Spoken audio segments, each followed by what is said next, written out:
wuxuu kaloo sameeyey madaxda xukunka wuu qaybshay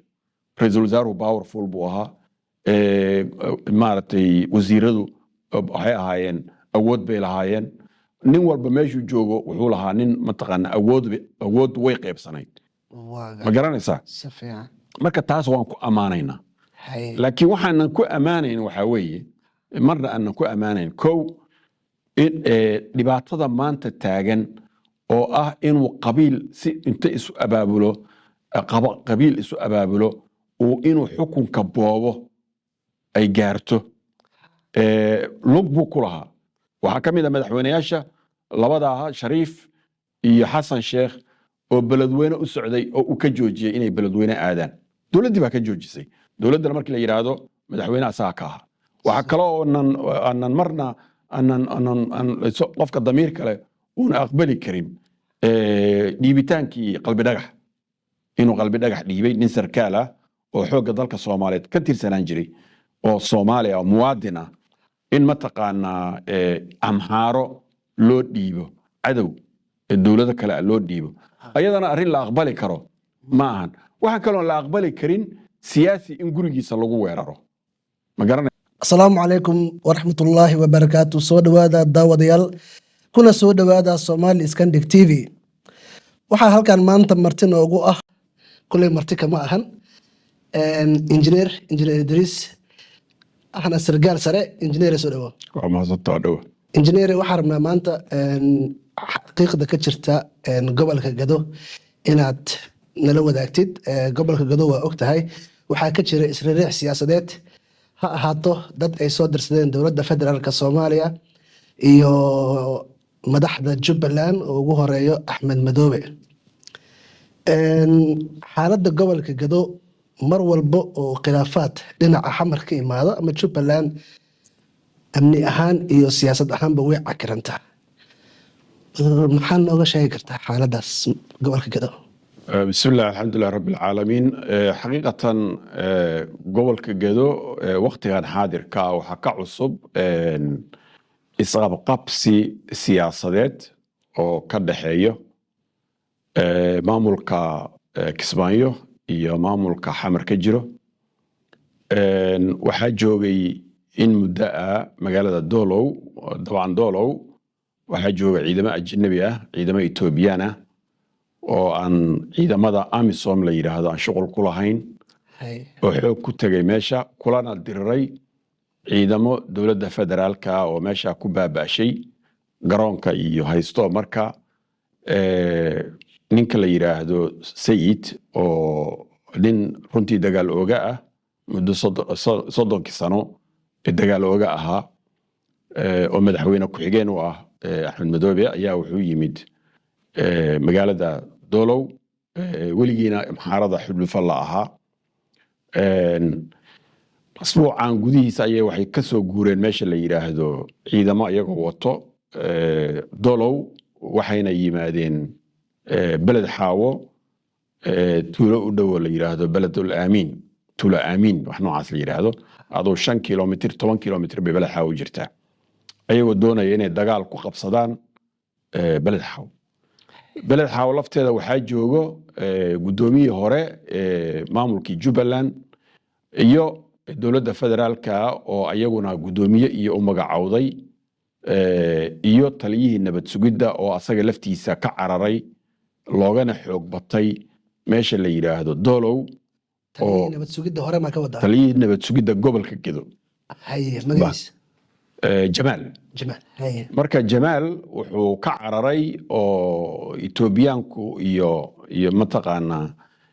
ciidamo ka soo horjeedo Jubbaland taabacsan ay uga awood bateen magaalada la yiraahdo Doolow kadibna ciidamo joogay meesha la yiraahdo beled xaawo ayuu abaabushay marka maamulka beled xaawo waxay u qaybsan tahay laba qaybood manaha ma qaybsano laakiin maamul hore oo Jubbaland waa jooga iyo ciidamo maamul dowladda federal raacsanna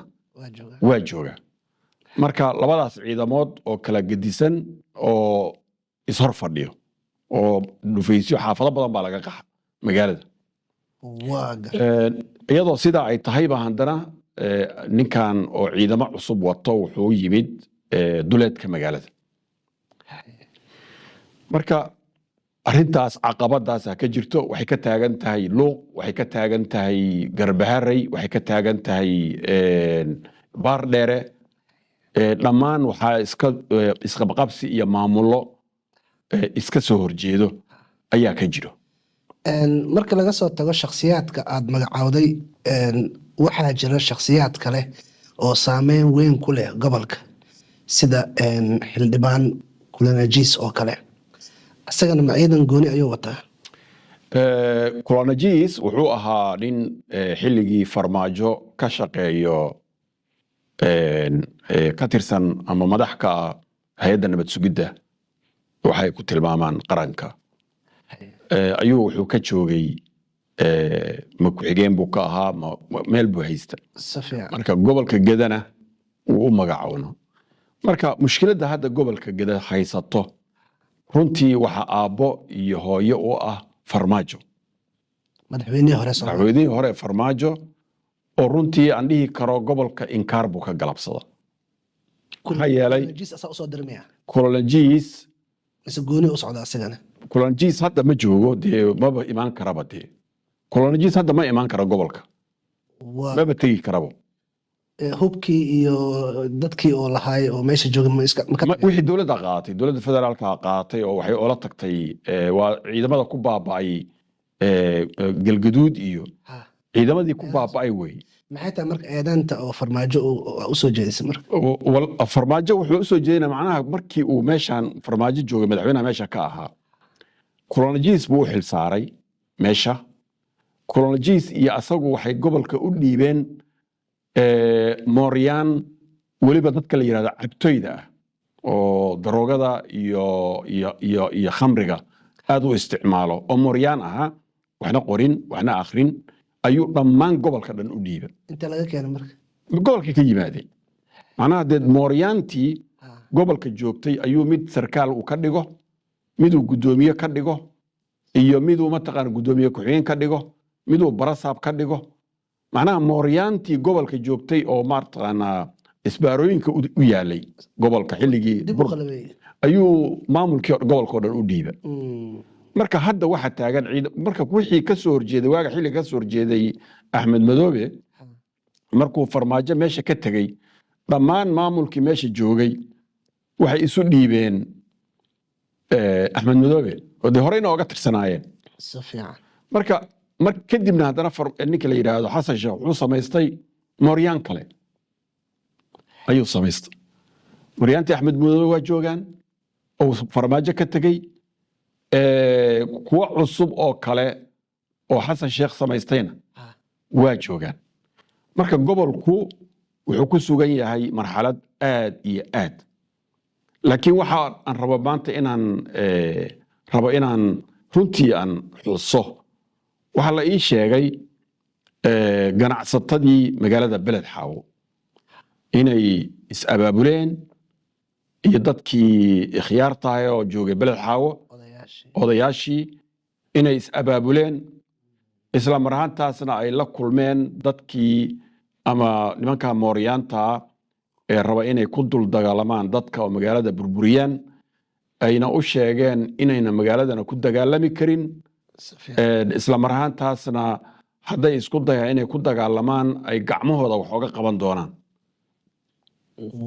runtii arintaas waan bogaadinayaa waxaan rabaa inaan halkaa weliba xuso inaan la hadlay guddoomiyaha maaragtay ganacsatada in la yidhaahdo cabdikariin in la dhahaan u malaynaya cabdikariin oo ganacsatada ninka xukmo waa la hadlay wuxuuna ii sheegay inay ku filan yihiin inay magaaladooda difaacdaan marka waxaa baaqa aan dirhaya waxaa weeye dadka reer beled xaawo waa inay ogaadaan mooryaantii mataqaanaa 30 sano iyo 35 sano isbaarada u tiilay ee ku naaxday ganacsiga iyo canshuuraha laga qaado inay hadda keenaan xilliga kan inay maaragtay ku dhex dagaalamaan oo qaxiyaan arrintaa inay tahay arrin aan marna la aqbali karin isla mar ahaantaasna ay ka shaqeeyaan sidii ay gacan bira ugu qaban lahaayeen arrintaas way arrinta baaqa aan dirahay aawe marka doorka shacabka gobolka Gado maxay ayagana ka qabaan siyaasadahan iyo amni daradan joogtada ah madaxweyne walba madaxweynaha ka dambeeyo markuu imaado wixii la kulmaan colaadey la kulmaan marka aawe doorkooda ayaga maxay ka qabaan arrintaas xaqiiqatan gobolka Gado ayaan darada haysata waxa weeye mar waxaan la yiraahdaa victim ama mar waxay loo dhibaateynayaa dowlado horay oo Soomaaliya jiray ayaa mar loo dhibaateynayaa mar waxaa dhibaateynayo dowladaha dariska ah oo u arko dadkan inay yihiin dad waxaan la yiraahdaa nationalismka ama Kenya ha ahaato ama Ethiopia ha ahaato ayaa dhibaateynayso oo dhibaato maaragtay aad u ba'an ku haysay ilaa iyo burburkii iyo wixii ka dambeeyay waxaa kale oo dhibaato ku ah dadka gobolka joogo oo aan garan caqabadahan waaweyn ama dibadda ha ka yimaadeen ama gudaha ha ka yimaadeen ee gobolkooda iyo deegaankooda iyo dadkooda ku wajahan ayaguna dad ayna fahmin waxaa kaloo gobolka dhibaato ku ah dhaqanka oo aad u burburay oo waxaa burburiyey dowladaha dariska oo dantooda ku jirta inuu dadka gobolka dhaqanka burburo siyaasadahan isdiidan oo laftooda u arko in dhaqanka uu burburo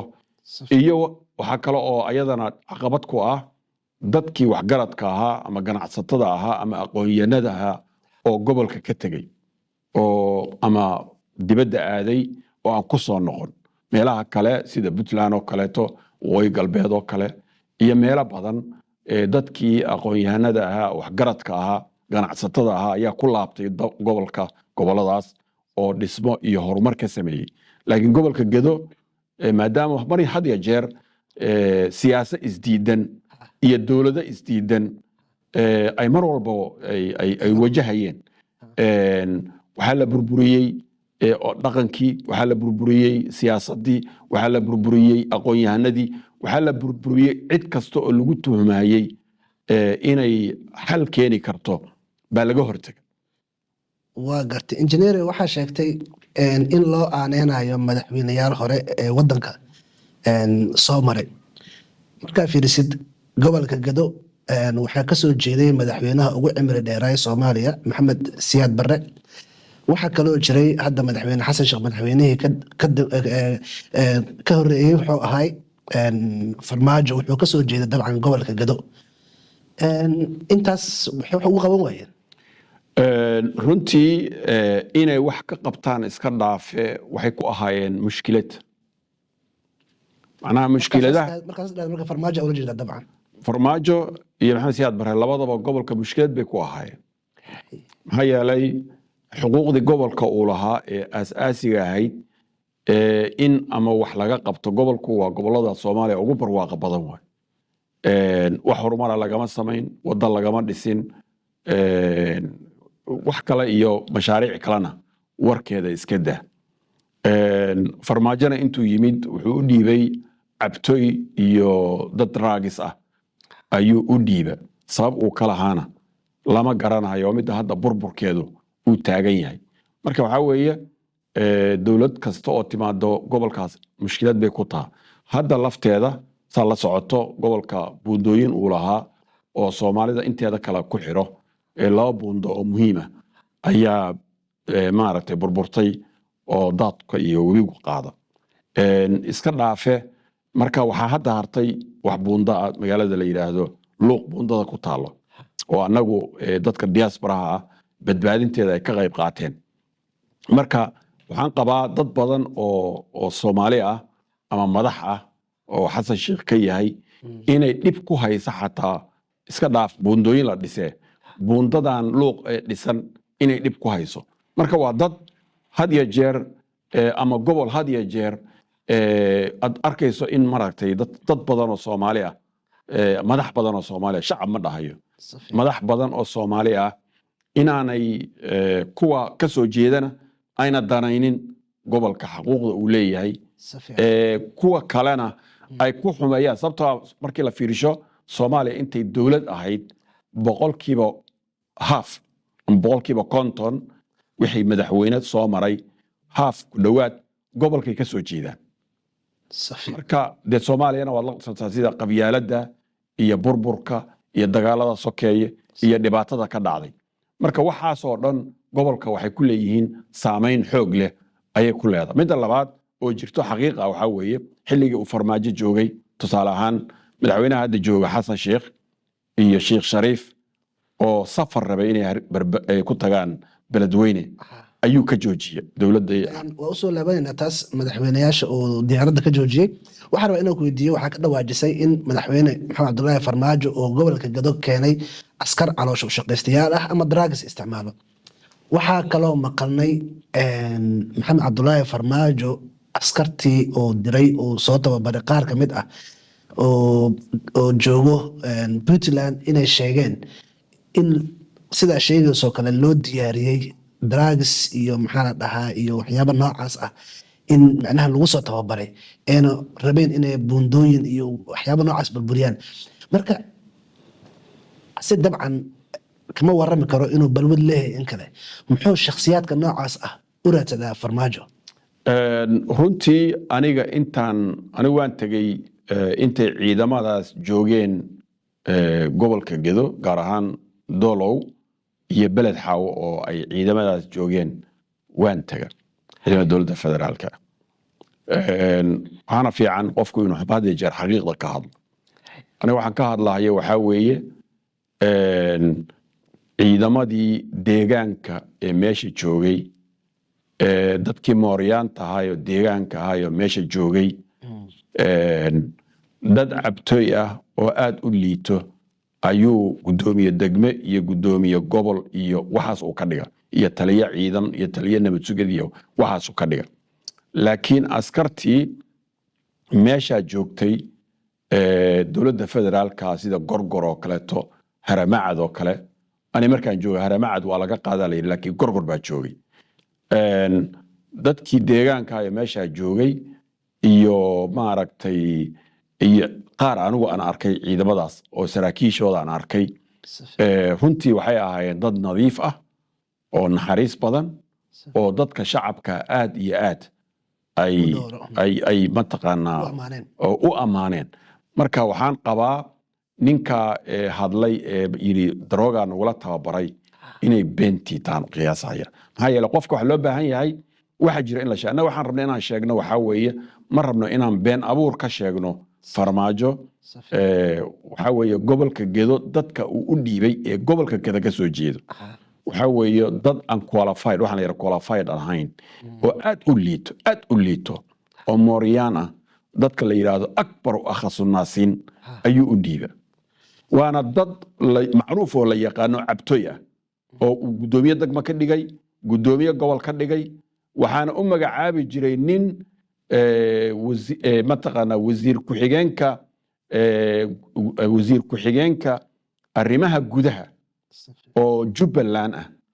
oo mataqaana Jubbaland ka baxsaday oo ciidamadii mataqaana Kenya joogay la jabiyay oo Axmed Madoobe taabacsanaa ku jiray oo ka soo baxsaday ayaa u magacaabi jiray kaasna wuxuu magacaabi jiray mooryaanta saaxiibadii ah ayuu gudoomiye degme iyo madaxweynaha marka waxaas waxba kama oga marka ku ogaa asaga loo aaneynaya maxaa yeelay haduuna ka ogeyn gobolku wuxuu leeyahay dad aqoon-yahano ah gobolku wuxuu leeyahay dad mataqaana khiyaar ah dadkaas ayaa u baahnay inuu ka talageliyo dhibaatada maanta taaganna runtii ma dhacdeen aad u mahadsantahay engineering marka u soo laabano madaxweynayaashii oo ka celiyay diyaaradda maxaa sababa marka inuu madaxweynayaasha diyaaradda ka celiyo aniga ma garanahayo runtii waxaan aaminsanahay dowladdii Farmaajo wax badan ayay saxda oon shaki ku jirin ciidamo fiican oo wanaagsan oo qalabaysan oo tababaran ayay diyaarisay ciidamada waxaan la yiraahdo number in loo sameeyo in la diiwaan geliyo, in faylo loo sameeyo, in mataqaanaa akoonno loo furo, mushaarku ugu dhacaan, shaqaalaha dowladda in akoonno loo furo, waxyaabo badan oo maamul ah oo wanaagsan ayuu sameeyey. wax la isku diidan yahayna maaha oo aad u fara badan. wuxuu kaloo sameeyey madaxda xukunka wuu qaybshay. ra-iisul wasaaruhu powerful buu ahaa. maaragtay wasiiradu waxay ahaayeen awood bay lahaayeen. nin walba meeshuu joogo wuxuu lahaa nin mataqaana awood way qaybsanayd. ma garanaysaa? marka taas waan ku ammaanaynaa. laakiin waxaanan ku ammaanayn waxaa weeye marna aanan ku ammaanayn kow dhibaatada maanta taagan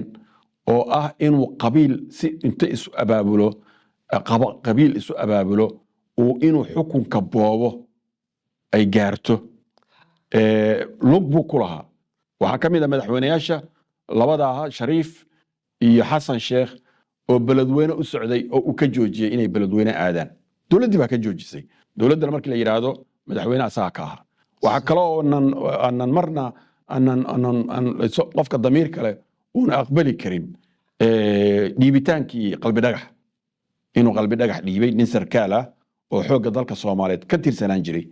oo Soomaaliya muwaadin ah in mataqaanaa amhaaro loo dhiibo cadow dowladda kale loo dhiibo ayadana arrin la aqbali karo ma ahan. waxaan kaloo la aqbali karin siyaasi in gurigiisa lagu weeraro.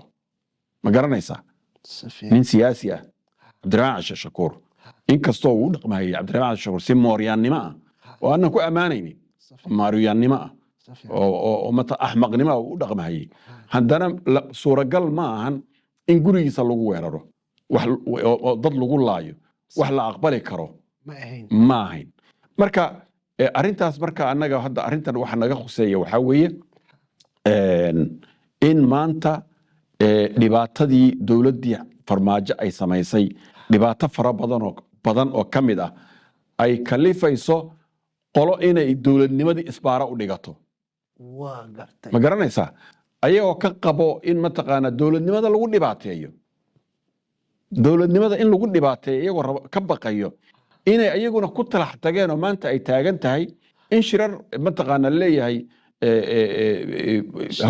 shirar beeshahwiye ay ka socdaan ee dowladnimadii la dhoodhoobahayay uu madaxweynihii hadda jooga uu qabiil keliya ku soo koobo. ma garanaysaa? ciidamadii dowladda macawisley laga dhigo. ma garanaysaa?